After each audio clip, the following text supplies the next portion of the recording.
নমস্কার বন্ধুরা, মাম্পি রেসিপিতে স্বাগত। আজকে আমি বানাতে চলেছি ডিম ভাপা। 5টার মতন ডিম সিদ্ধ করে নিয়ে মাঝখান থেকে দুফালি করে কেটে নিলাম।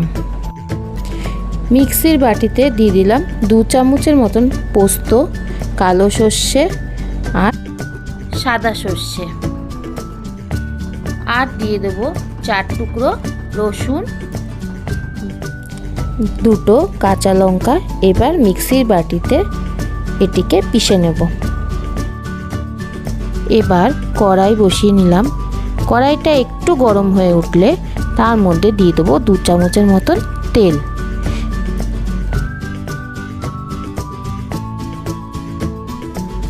কড়াইয়ে আঁচটা কমিয়ে নিয়ে এবার দিয়ে দেব লবণ, হলুদ, লঙ্কার গুঁড়ো।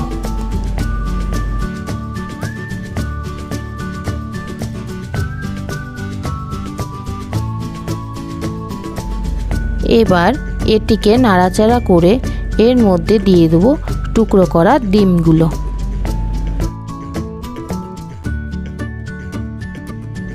এবার সব ডিমগুলো দিয়ে দিলাম। তারপরে গ্যাসের আঁচটা একটু বাড়িয়ে দিয়ে ডিমগুলোকে ভেজে নেব।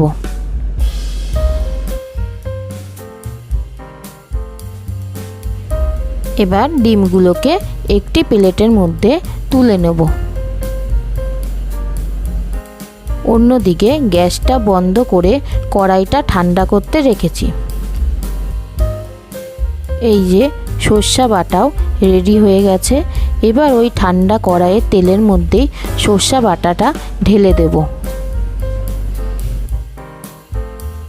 এরপরে মিক্সির বাটিটার মধ্যে একটু জল দিয়ে নাড়িয়ে চাড়িয়ে সেটিকেও নিয়ে নিলাম।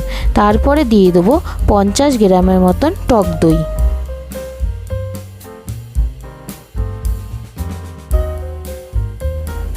এর মধ্যেই দিয়ে দেব হলুদ, স্বাদ অনুযায়ী চিনি, স্বাদ অনুযায়ী লবণ এবং হাফ চামচের মতন কাশ্মীরি লঙ্কার গুঁড়ো। এবার এটিকে ভালোভাবে একটু নাড়িয়ে চাড়িয়ে নেব। এবার ভালো মতন নাড়াচাড়া করে নিলাম। এবার গ্যাস ধরিয়ে কড়াইটি বসিয়ে দেব। তারপরে একে একে দিয়ে দেবো ভাজা ডিমগুলো।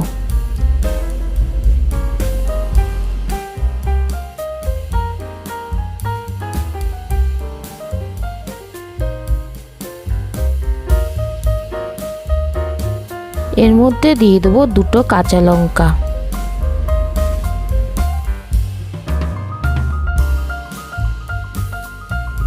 এরপর 5 মিনিটের মতন মিডিয়াম আঁচে ঢেকে রেখে দেব।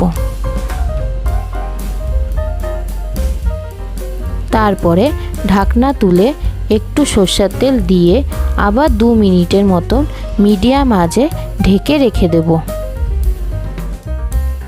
2 মিনিট পরে ঢাকনা তুলে নিয়ে দেখে নেব গ্রেভিটা একটু মাখা মাখা হয়ে এসছে। এবার আমরা গ্যাসের আঁচটা বন্ধ করে ঢাকনা দিয়ে আরও 2 মিনিটের জন্য ভাপে রেখে দেব।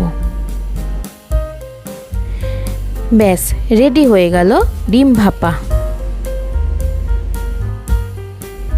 এবার এটিকে আপনারা ভাতের সাথে কিংবা রুটির সাথে খেতে পারেন, ভালোই লাগবে। একবার করে দেখুন। ধন্যবাদ।